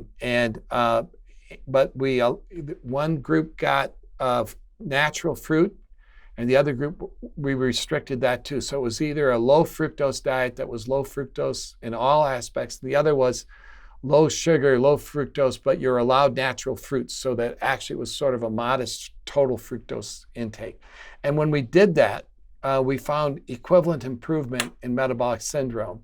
And so the presence of natural fruit did not block the ability of the low sugar diet to reduce or to improve metabolic syndrome. So the takeaway here is don't drink it and don't consume added sugar. And I think this is a difficult thing for people to differentiate, right? So added sugar is when a food has sucrose or high fructose corn syrup are typically the most common agents that are added. Right. And it's literally added to the food. So if you go out and get a jar of pasta sauce, they added sugar to it. Absolutely. That's not the sugar that you're seeing from the tomatoes that go into making that. It's the deliberate addition of sucrose or high fructose corn syrup to make it taste sweeter. And remember that the intestine does act as a shield for up to like 4 to 6 grams of fructose. So if you eat 4 or 5 grams of fructose in a fruit, the intestine's going to protect you. In addition, you have fiber in a natural fruit, and that slows the absorption. So the concentration of fructose that gets to the liver is lower, so there's less ATP depletion. Now, what about dry versus not dry? So if you take dried apples, so if you take the equivalent of apple chips versus apples, but you take equal amounts of the actual calories, so it's just, obviously one is a lot bigger because it's got more water and things in it. What's the difference in how we metabolize that? Yeah, the trouble with dried fruit is it still has all the fructose, but a lot of the good things are removed. So that's the problem. Dried fruit is sort of like candy. It's not sugar. Just the loss of water that's problematic there? Right. Things like vitamin C tends to be low in dried fruit and stuff. So why is that? I guess vitamin C is water soluble. Is that why? Maybe that's it. I always thought the issue was more that you lose the satiating benefit of the water. Like it's hard to eat more than 2 apples in one sitting. It's not hard to eat more than 10 apples worth of apple chips in one sitting. So I really thought it was more of just a regulation of volume, of quantity. I think it could be amount as well as, it's probably the amount you're eating. Plus it's, I certainly have read that dried fruits do not contain as much of the good nutrients, but we should probably check this before we put it on your show. This is something we should fact check. We'll put it in the show notes. We'll have the show notes. We'll assess that. Yeah, because I'm not 100% certain about the vitamin C issue, and I would hate to actually be quoted if I'm wrong on that. But it's been said, Peter, that dried fruits are thought to be primarily devoid of the good components that are in fruit. And we know that there are many other good components in fruit besides fiber. There's potassium and flavonols, and there's a substance called epicatechin that's in a lot of fruit that actually can block some of the effects of fructose. And other things like luteolin and mangosteen and some of these things also seem to block the effects of fructose. So osthol and different flavonols. So last question I have before we leave at least fructose from this standpoint is, we talk about, fructokinase knockouts in the lab. I'm sure most people listening to this, if they're like me, are thinking 2 thoughts. 1, how do I knock out my fructokinase? And maybe more interestingly, how much polymorphism exists in the fructokinase gene in humans that might account for differences in fructose tolerance. So while I don't think there are too many people born who have no fructokinase and therefore would seem completely immune to the effects of fructose, I would have to believe that there's a distribution across which people exist and where they have higher versus lower natural either quantity or activity of this enzyme. Has that been documented? Well, first off, there is a condition called essential fructosuria. And this is a hereditary condition in which you do not have fructokinase. Right, so you pee all your fructose out.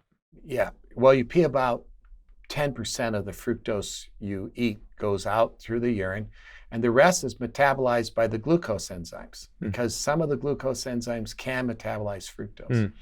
And to date, no one has ever been reported with type 2 diabetes, with this disease condition. No one has ever been reported to have obesity. And it seems that it's associated with normal lifespan or maybe even prolonged lifespan, but certainly with normal lifespan.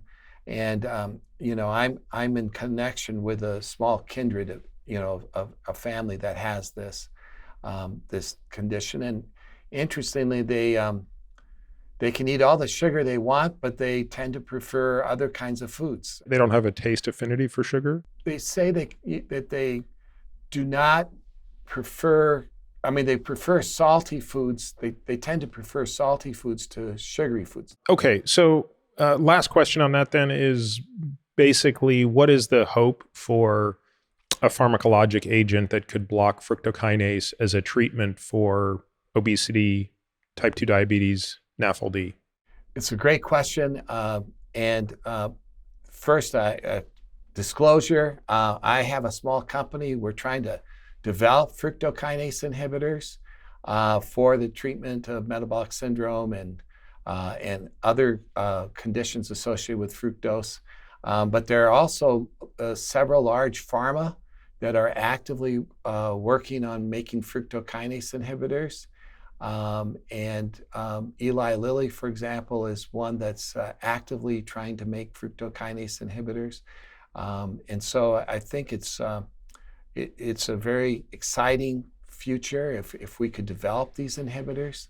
And they look like they hold great promise. In animal studies, they can block sugar-induced obesity and diabetes and fatty liver. So there's a lot of promise with these. Wait, so these agents already exist? Because I always thought in animal studies you were doing it genetically. No, we have developed fructokinase inhibitors in our laboratory, but there's also Eli Lilly and Pfizer have made fructokinase inhibitors, and Pfizer actually had a success in a phase 2 trial where it reduced fatty liver pretty significantly and improved insulin resistance. They have another drug that... And so where is that Pfizer drug today? Is it in phase 3? Sadly, Pfizer had recently stopped progressing with this despite a positive phase 2 result. I'm not sure what the reason was. They have another drug they're developing for fatty liver that also had very positive results, and it may be that they're focusing on one versus the other. But I don't know exactly why Pfizer stopped developing their drug. Eli Lilly is, I believe, doing phase 1 trials right now with theirs. So yeah, the Pfizer thing is kind of a mystery, and you may not want to discuss it at this point since we don't really know. No, I love discussing stuff for which we don't know the answer. I'm totally fine with that. So anyway, yeah, Pfizer just decided to not proceed. And there was no toxicity that you were aware of in the phase 2? No, in what was reported, it looked very promising. Okay, so let's talk a little bit about blood pressure. It seems to play a very important role in really all of the major chronic diseases except for cancer. And if there's a role in cancer, I don't know what it is, but who knows, maybe somebody knows that. But certainly when we come to neurodegenerative disease, cardiovascular disease, cerebrovascular disease, and renal disease, which are really the main pillars of death. hypertension seems to work against you. So what is it about everything that we've spoken about that ties into hypertension? Yeah, so high blood pressure, which is sometimes called primary or essential hypertension, is extraordinarily common in our country and throughout the world. Maybe 1/3 of adults have high blood pressure. I mean, it's a huge percentage. How is it defined today? In most places of the world, it's defined as a blood pressure greater than 140 over 90, 140 over 90 or higher. But in this country, recently it was redefined as being greater than 130 over 80. But I think that for the majority of the world, the definition is 140 over 90. And from a physiologic perspective, where do you fit on that spectrum? I mean, you're the nephrologist, so you take care of the organ that is arguably the most sensitive to blood pressure. You could make a case that even more than the heart and the brain, the kidney is the first place that damage shows up. I don't know if you would agree with that, but is that a true statement? Well, there's actually 3 main sites where high blood pressure really causes problems. And the first one is stroke. It's the major cause of stroke. It's also the major cause of heart failure. And it's one of the 2 major causes of kidney disease. And so those are the 3 main pressure-related diseases, pressure-related conditions where pressure is driving. The higher the pressure, the higher the risk for stroke, heart failure, and kidney disease. The studies show that the greatest risk for stroke, heart failure, and kidney disease are when the blood pressure is like 160 to 180 systolic is kind of the turning point where when it's above that level, there's really a dramatic increased risk for these conditions. But it's been known for a long time that there's a tendency for a linear relationship between blood pressure and stroke and blood pressure and heart failure going all the way down to 120 over 80. So there are a lot of people that would like to say that, 120 over 80 or 130 over 80 should be our cutoff because it's really a linear relationship. But most studies done like around 1900 showed that less than 5% of the population had blood pressures of over 140 over 90. And so based upon the normal Gaussian curve of the population back then, probably about 140 over 90 was the cutoff for what was thought to be high. And I'm a believer that 140 over 90 is a good mark for where we should be viewing hypertension as a condition that really should involve, active management.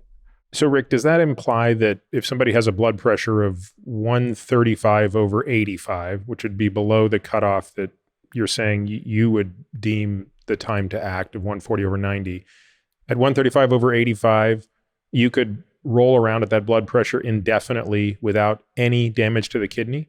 Yes, exactly. So there's relatively minimal risk with a blood pressure 135 over 85. But however, in epidemiology studies over many years, you can show that 120 over 80 is superior to 135 over 85. And the reason I bring this up, Rick, is not to be a pain, but it's to talk about what our standards are really about, right? So I'm not a nephrologist, but boy, am I a freak when it comes to managing GFR in my patients. Yes, why? Good for you. But why, right? Because I want people to live to 100. That's an aspiration. Right. Most people aren't going to, but we make that the aspiration. So if I'm talking to a 40-year-old patient and their GFR is 85, well, most people would say that's normal. But I want that 40-year-old not to live to 80. I want her to live to 100, which means I can't treat her like a 40-year-old. I have to treat her like a 20-year-old. I have to time shift her back to say, I need her kidneys to survive another 60 years. So based on epidemiologic data, I can't treat her as a 40-year-old, and her GFR of 87 is not good enough. I want her GFR to be 107 because I need to know that at 100, her GFR is still 40. So that's why I push back on this idea, because I really want to understand this. If we're in the business of trying to get people's kidneys to have a GFR above 40 at the age of 100, do we have to revise our standards on hypertension? It's a wonderful comment that you make there. And I think that the answer is we would prefer a blood pressure of 120 over 80. But if it's 135 over 85, to put someone on a medication that they'll have to take for the next 60 years, I'm not sure that that's the best way to go. I think that doing nutritional and exercise-related maneuvers when you're 135 or 85 should be the way to go. Mm-hmm. And we can fix it by diet, by reducing salt and picking healthier foods and exercising. But when the trouble with when you get to 140 over 90, if you can't lower your blood pressure by dietary means, you really probably should go on an antihypertensive because it will provide protection over time. But when your blood pressure is like 135 over 85, I haven't seen any evidence that antihypertensives really provide long-term benefit to that group. I do think that dietary measures, though, make sense. And I agree with your general idea, the idea that, optimize health as best as we can, and that's your best chance to maintain health for the longest you can. And so I like that idea. I think you're right on, but I don't know if we should be doing interventions. The trouble with defining blood pressure, hypertension at a lower level is it implies that antihypertensives should be used at those lower levels. And I don't think that the evidence is strong enough to warrant that. Yeah, but unfortunately, the absence of evidence is not the evidence of absence. In other words, correct. The challenge we would have in doing that trial, which, by the way, I'm not advocating for that. I agree that I think most of the time a person's walking around at 135 over 85, you can fix it without medication. But it's an important point here because it's the same problem that we face when we try to think about this through the lens of cardiovascular disease, which is, is a 30-year-old with an ApoB of 100 worse off than a 30-year-old with an ApoB of 70? Well, there's no study that can answer that question, because if you study a 30-year-old for the next 5 years at ApoB of 70 versus 170, you cannot see a difference over that period of time. You would have to study those people over their lifetimes. Now, I believe there would wholeheartedly be a difference in that population. Unquestionably, the 30-year-old with the higher ApoB, all things equal, is going to have higher cardiovascular risk, just as the epidemiology would suggest the person whose blood pressure is 135 over 85 relative to 120 over 80 is going to have lower renal function at the end of their life. So just because we can't do this study, because we can't, right? Like if you looked at comparing 135 to 85 to 120 over 80 over 5 years, you're not going to see enough of a difference. And so it creates a bit of a problem with how you create guidelines. But it shouldn't confuse the underlying physiology, right? Yeah, I totally agree with you on the physiology part. I think if you use these more stringent definitions of hypertension, then suddenly a very large number of adults have hypertension. And if you then say that they need treatment for it in terms of like an antihypertensive, then you're talking about probably the majority of the population. Well, or they need treatment via reduced insulin resistance. Yes, I think that's the way to go. Yeah, reduced metabolic syndrome is the treatment. Yeah. For which, frankly, drugs aren't great at reducing metabolic syndrome. Well, I'll leave it at that. But let's now talk about that's a very, very good point. Let's talk about the role that fructose, sodium, play on hypertension through the lens of uric acid, vasopressin, fluid retention, whatever the effectors are? So blood pressure, I've had a long-standing interest in the mechanisms driving high blood pressure, and the way we kind of tracked it back, and I'm going to kind of track it back in the way that our work kind of uncovered it. The first issue was that it's known that salt is important in blood pressure, and that animals that are sensitive to high blood pressure, you can make blood pressure a lot worse by giving them salt. And studies, from 1900 showed that if you took people with high blood pressure and you put them on a salt restriction, that you could lower blood pressure. So it's been known for a long time that salt is very important in blood pressure. And this has led to recommendations to restrict salt in people with high blood pressure. Not everybody is sensitive to salt, and a lot of people when they're young can eat all the salt they want, and they don't seem to have so much of a problem. But as we get older, we become more and more sensitive to the effects of salt on blood pressure, and you can show that as we get older, that when you give salt, blood pressure tends to rise more. So the question is, why is that? And for years, it was thought that the problem is that the kidneys in people with high blood pressure can't excrete salt as easily or as well as normal people. And so that there was some defect in the kidney that could cause that. To make a long story short, we spent over a decade studying this, and we discovered that people with high blood pressure have inflammation in their kidneys. They have low-grade inflammation in their kidneys, and it's due to T cells and macrophages, and they tend to be in the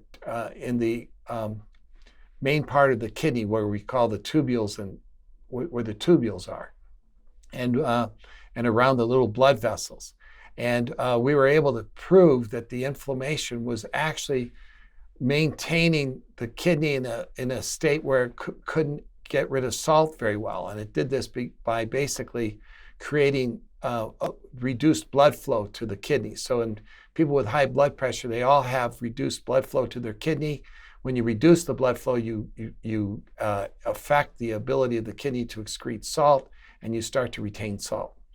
So when we discovered this, and others also followed this by noting this association, it really emphasized the fact that high blood pressure is an inflammatory disease, that it's driven by inflammation. But then the question is, what was driving the inflammation?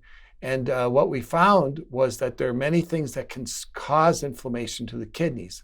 Some things there's drugs like things that are very vasoconstrictive, cocaine, for example, and other things that constrict the renal arteries, or the activation of the renin-angiotensin system, for example, can cause ischemia to the kidneys and bring in this inflammation. But one thing that seems to drive it is a high uric acid. And when we found this, we did some studies in adolescents, and we found that these adolescents who are overweight, many of them had a high uric acid, and they were discovered to have high blood pressure. And we did some studies, and we found that when we raised uric acid in animals, that they developed high blood pressure. And so we thought maybe the uric acid could be playing a role in blood pressure in humans. And so we did a study done by Dan Feig. We published it in JAMA. And what we did is we randomized adolescents with high blood pressure to drugs to lower uric acid or not. And these were kids with newly discovered hypertension. They'd never been on any kind of drug at all. We put them on allopurinol, which is a drug that can lower uric acid. And we had a remarkable 90% of them normalized their blood pressure when they lowered their uric acid levels. Was this the study in, I want to say 09, 74 men who were placed on a high fructose diet and then given allopurinol or not? Or is that a different study? That was a different study. So this was a study in adolescents. Okay. They were like 14 or 15-year-old kids. They were randomized to allopurinol. We had a big effect. How much blood pressure reduction did you see in the allopurinol group? The blood pressure completely normalized. Which was, but What was the starting point? Oh, so it was mainly done by ambulatory blood pressure, but also clinic blood pressure. It was like a 5 to 8, I would say 5 to 8 millimeter drop. So they didn't really have high blood pressure to begin with. I mean, they were high for teenagers, but Yeah, they were all defined as having high blood pressure. if they dropped by But 8 millimeters of mercury, right? They weren't like 160 over 90 or. but they weren't even it 140, right? If they were, how do we define a teenager's blood pressure? There are standards of what is considered high. I'd have to go back to look exactly at what it was. But that 2009 study where they were given 200 grams of fructose, so a lot of fructose, with and without allopurinol. Yes. Yeah, there was 5 to 10. There was, I think it was 7 millimeters of mercury systolic, 5 diastolically. Do we think that that's clinically significant? So if those men... Yeah, no, that's clinically significant for sure. I mean, when blood pressure goes up that much, that is definitely associated with increased cardiovascular events over time. And so it's thought to be clinically significant when you can lower diastolic by more than like 3 millimeters and when you can lower systolic by like more than 4 or 5 millimeters. That's really thought to be. What did they start at? Like how high were they? Or maybe a better question is not what they started at. It's how high did you induce the blood pressure in the group that was not getting allopurinol? I mean, their blood pressures all went up quite significantly. We'd need to go back and look, but I know that 25% of them developed metabolic syndrome de novo, and it was mainly because of the rise in blood pressure. We'd have to go back to look at the actual numbers. I've written about 800 papers. It's a lot of papers to remember all the specific details to. And what do we think is the mechanism? Do we think it is all operating through the inflammation in the kidney, and where that's kind of the pressure sensing, the most sensitive pressure sensing aspect of the body? So no, it's more complicated than that. So we know that to have chronically elevated blood pressure, you have to have this inflammation in the kidney. And we know that inflammation in the kidney was associated with a high uric acid. But uric acid is also raising blood pressure directly through effects on blood vessels. For example, it will inhibit nitric oxide. It will stimulate oxidative stress, as we talked about. And so uric acid... The elevated blood pressure will inhibit nitric oxide synthase, or the uric acid will? Uric acid will reduce endothelial nitric oxide. Through the inhibition of NOS, or what mechanism? It does it through multiple mechanisms. One is it removes nitric oxide directly by binding to it. Another is it decreases the uptake of L-arginine, which is used to make nitric oxide. There's some models that seems to be blocking the endothelial nitric oxide synthase. So it's working through multiple mechanisms. Have you looked at symmetric and asymmetric dimethylarginine levels as well? There's some association between these elevated levels and decreased renal function, and it's also believed to work through the inhibition of nitric oxide synthase. Yes, we've not specifically looked at that. I've always wanted to look at that, but we have not. But anyway, actually, maybe we should start over on this. So high blood pressure is a very complicated problem. And we think that it's initiated by eating foods high in salt and foods high in sugar. And if you give sugar to animals, blood pressure goes up acutely. And if you give sugar or fructose to humans, blood pressure goes up within minutes. How much? Like if you drink a Coke, how much does your blood pressure go up? 3 to 4 millimeters. Okay. With a 20-ounce Coke. But again, so we've actually done it with a 20. To push back on that for a second, when I exercise, my blood pressure goes up 40 millimeters of mercury. And acutely, that's not problematic because it's I mean, everything about exercise acutely is very dangerous, right? Right. Blood pressure right. goes up, inflammation goes up, hepatic glucose goes up. I mean, everything. If you analyzed a person physiologically in exercise, heart rate variability is down, heart rate's up, blood pressure's up, like you name a physiologic profile, it got worse. The question is, what's the chronic effect of it, right? Because chronically, exercise reduces all of those things, though acutely during the bout of exercise, it makes them worse. So I'm always a little bit worried when we talk about, hey, you drink a Coke and this happens acutely without understanding what it's doing chronically, if that makes sense. You're absolutely right. So let's go back to sugar. So sugar is linked epidemiologically with the development of hypertension. There are studies out there where people have put overweight people on low sugar diets and blood pressure comes down. And there's evidence that the fructose component is what's driving the blood pressure response, because acutely, if you give fructose, blood pressure goes up in a person. If you give glucose, it acutely does not. So fructose has something it does that raises blood pressure.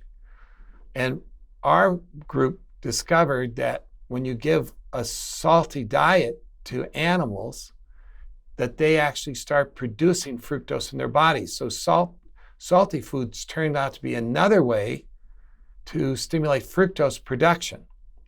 And when you give salt chronically to animals, they get high blood pressure, they get hypertrophy of their heart, and they also develop metabolic syndrome. They actually develop obesity, insulin resistance, and everything. That may seem surprising because we don't think of salt as driving obesity. It's non-caloric, but actually there's data in humans that high salt diet also increases the risk for obesity and insulin resistance besides hypertension. But what's the mechanism? So the mechanism is that salt increases, when you eat salt, the salt concentration in your blood goes up. And when the salt concentration in your blood goes up, it activates the polyol pathway. It turns on this enzyme to make fructose. Which one? The aldose reductase? Yes, it turns on aldose reductase, and that helps convert glucose to fructose. And so when you eat potato chips, the chips provide the glucose, and the salt stimulates the enzyme to convert the glucose to fructose. So French fries are particularly fattening because they have the salt and the carbs that together really turn on this pathway to make fructose. And how strong is the evidence for that in humans, that serum sodium concentration activates aldose reductase? Very high. That data is very strong. The data in humans that increased serum osmolality activates this pathway, or increased salt concentration in the blood can activate the aldose reductase pathways. It's very strong in humans. It's very strong in all organisms. It's the aldose reductase. Is it the salt or is it the osmolality? It's the osmolality. So that's why elevated glucose could also do it, because correct. When you have someone if you have someone with type 2 diabetes and their glucose concentration is 140 milligrams per deciliter, that's a huge osmolar load. So even if they have normal salt concentration, that could be activating it. What is it about osmolality that activates this enzyme? In the promoter region of the enzyme, there's an osmolar sensitive region that gets activated. It's a transcription factor called TONI-BP, and that activates aldose reductase, and that converts glucose to fructose. And it's a major mechanism that animals use when they get dehydrated. Interestingly, that dehydration or the increase in salt, and when you eat salty foods, when you get thirsty, it means the salt concentration in your blood is high. So when you eat salt, the salt concentration in your blood goes up, you get thirsty, and you start making fructose in your body from the glucose you've been eating. And then that fructose appears to be enough that over time, it's actually driving the metabolic syndrome as well as sugar. So salt and sugar both activate the pathway. When we do it to when we give salt to animals, it takes them a longer time to gain weight than sugar. Sugar is pretty quick, but when you give salt, it takes a few more months before the animals really get overweight. And we've done epidemiologic studies in humans, and when salt intake is high, it increases the risk for fatty liver and diabetes, for example, in Japanese adults was one study we did. It increases the risk for blood pressure. It's the salt concentration that's the greatest risk factor for high blood pressure. It's not the amount of salt you eat. It's how salty the food is and how much salt it goes up in your blood. So for example, if you drink a lot of water, and so the salt concentration doesn't go up, then the effect of salt to raise blood pressure is blunted. So we did a study in humans where we gave salty soup with or without water, and if we gave enough water to prevent the salt concentration to go up, we could prevent the rise in blood pressure. So we know that this osmolar pathway, that salt increases the salt concentration in the blood, that activates this pathway. And if we give salt to animals that cannot metabolize fructose, what we find is they eat the same amount of salt, they get that salt concentration goes up in their blood the same, but they don't gain weight, they don't become obese, and they don't become hypertensive. So that this hypertension and the left ventricular hypertrophy and all these things that are happening are driven in a lot by the conversion of glucose to fructose in the body from the salt. So the salt and sugar are working together, and then it's what they're doing to actually drive the blood pressure response in obesity. Now, interestingly, when salt concentrations go up in the blood, so does vasopressin. And vasopressin is a hormone that's produced in the brain that helps to conserve water. And so when you eat salt, or if you eat sugar, vasopressin levels go up in the blood, and the vasopressin is released from the brain, goes up in the blood, and it helps hold on to water and to try to help you conserve water. But what we've recently found is that the vasopressin is also helping the fructose to drive fat. And when you eat fructose or you eat salt, the fructose that's produced from the salt stimulates vasopressin, and the vasopressin actually binds to a specific receptor called the V1b receptor, and that actually is important in driving obesity. And if you block that receptor, you can block the effects of sugar to cause obesity, metabolic syndrome, and so forth. So I'm sorry, how is that demonstrated? So we took animals where we knocked out the different vasopressin receptors. And there's a vasopressin receptor called 1b. No one has known what the function of that receptor was. I mean, really, it's been a receptor that's had no real known function. And when we blocked that receptor, we had a remarkable finding. The animals could eat all the sugar they want, or they could eat salt, but they won't get obese because the obesity pathway is driven through that receptor. Exactly how the receptor works, we don't fully know, but it stimulates a hormone called ACTH that stimulates cortisol, steroids. It also stimulates the islets to produce glucagon, which is kind of counters the effects of insulin. And it also works to upregulate the fructose pathways in the liver. Where is this receptor found? Is it only central? It's central, but it's also in the adrenal gland, and it's also in the islet. And in obesity, it seems to be expressed in the liver. How does this effect compare to the fructokinase knockouts? So if you took the fructokinase knockout mice and compared it to the mouse that has normal fructokinase but just has this receptor blocked, and you give them the same amount of fructose, glucose, salt, etc., which one is more resistant to the obese phenotype?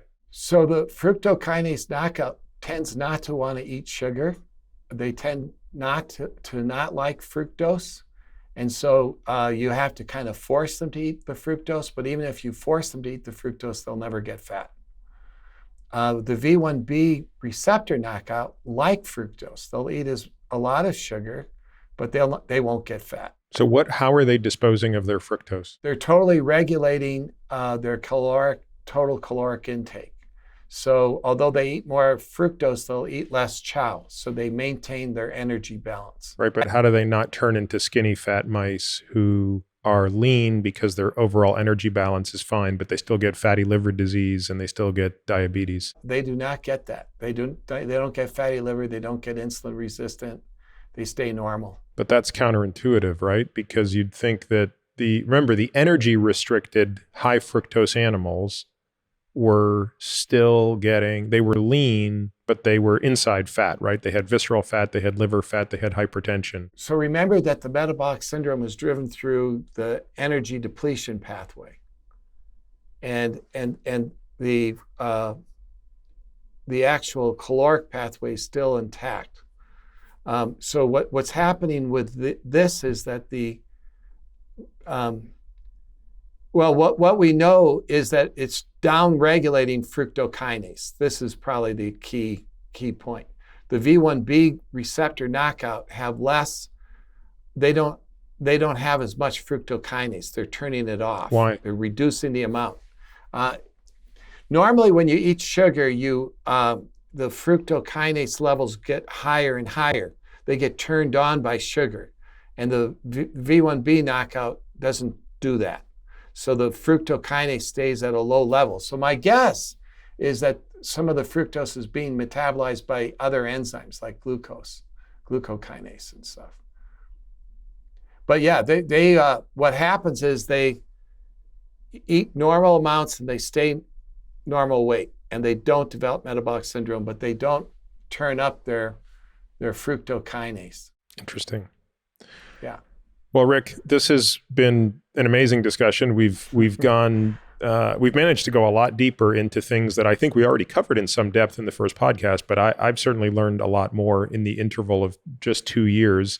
And I, believe it or not, think we got through many of the questions that people wanted to go deeper into. So again, thank you very much for providing your wisdom as always. And we'll make sure that the show notes are littered with a lot of the references that we spoke about. And in fact, some of the things that we didn't know, we'll make sure we track down. Yeah, some of the fact checking. Yeah.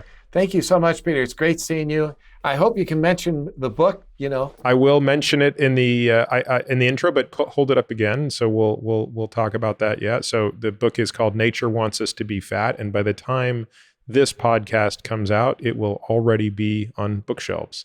And I think the book, which is the follow-up to The Fat Switch, really goes into a lot of the stuff that we talked about today. It goes into this next level of insight around fructose metabolism, uric acid, byproduct of that, and the sequelae of that. And do you mention also the vasopressin link and stuff in there as well? Yeah, that's in the book. Excellent.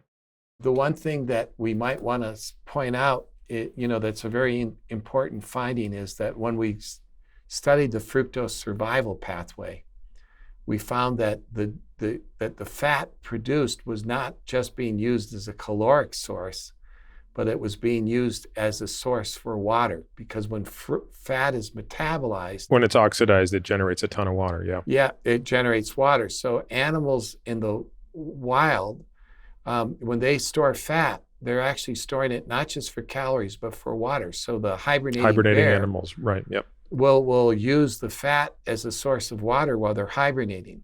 And the fat-tailed dwarf lemur. And they must have very high vasopressin when they're hibernating. Yes. Actually, while they're storing fat, vasopressin levels are high, but vasopressin levels plummet during hibernation. So that seems to allow them to burn the fat. Oh, that's interesting. Does that mean that a hibernating bear is basically peeing itself constantly? Well, they are not generating that much. much. They are making some urine, but their bladders stay permeable, and so they reabsorb some of their urine. But I don't think they're making large amounts of urine. Interesting. It's probably because of the low metabolism, because they drop their temperature and their body metabolism, so they're generating less urine. Got it. But their vasopressin levels typically are turned off during hibernation. And animals in the desert often have fat, like in their tails, or like the camel has a hump, because they don't want the fat on their body, because that would increase the insulation and increase the body temperature. But they want to use the fat as a source of water. And they live in these environments. They do have very high vasopressin levels. And the big breakthrough was to realize that vasopressin is not just holding on to water by reducing the excretion, the volume of urine, but it's also holding on to water by stimulating fat. And the way it stimulates fat is through this V1B receptor. And we know as this V1B receptor increases cortisol, and cortisol, of course, high cortisol levels can lead to Cushing's syndrome, where you develop kind of metabolic syndrome. So we think that's part of it. And it also stimulates glucagon, which raises glucose and kind of counters some of the effects of insulin. So it acts like it kind of creates an insulin-resistant state. But also because the fructokinase in the liver seems to increase in the setting where the V1B receptor is activated. And that may help produce more energy depletion by increasing the enzyme, so that it can really metabolize the fructose as fast as it can. So I think that that's the mechanism. And animals that have the V1B receptor knocked out like sugar, they like salt, but they cannot metabolize the fructose very well, and they seem to be protected from obesity. Rick, congrats on the upcoming book, and thank you again for all your insights today. Thank you, Peter. It was great being on your show. Thank you for listening to this week's episode of The Drive. If you're interested in diving deeper into any topics we discuss, we've created a membership program that allows us to bring you more in-depth, exclusive content without relying on paid ads. It's our goal to ensure members get back much more than the price of the subscription. Now, to that end, membership benefits include a bunch of things. 1, totally kick-ass comprehensive podcast show notes that detail every topic, paper, person, thing we discuss on each episode. The word on the street is nobody's show notes rival these. Monthly AMA episodes, or Ask Me Anything episodes, hearing these episodes completely. Access to our private podcast feed that allows you to hear everything without having to listen to spiels like this.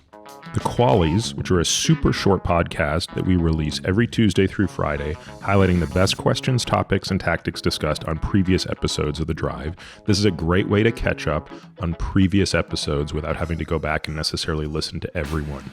Steep discounts on products that I believe in, but for which I'm not getting paid to endorse. And a whole bunch of other benefits that we continue to trickle in as time goes on. If you want to learn more and access these member-only benefits, you can head over to peterattiamd.com/subscribe. You can find me on Twitter, Instagram, and Facebook, all with the ID Peter Attia MD. You can also leave us a review on Apple Podcasts or whatever podcast player you listen on. This podcast is for general informational purposes only and does not constitute the practice of medicine, nursing, or other professional healthcare services, including the giving of medical advice.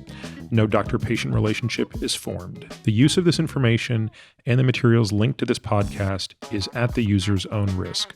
The content on this podcast is not intended to be a substitute for professional medical advice, diagnosis, or treatment. Users should not disregard or delay in obtaining medical advice from any medical condition they have, and they should seek the assistance of their healthcare professionals for any such conditions. Finally, I take conflicts of interest very seriously. For all of my disclosures and the companies I invest in or advise, please visit peterattiamd.com/about, where I keep an up-to-date and active list of such companies.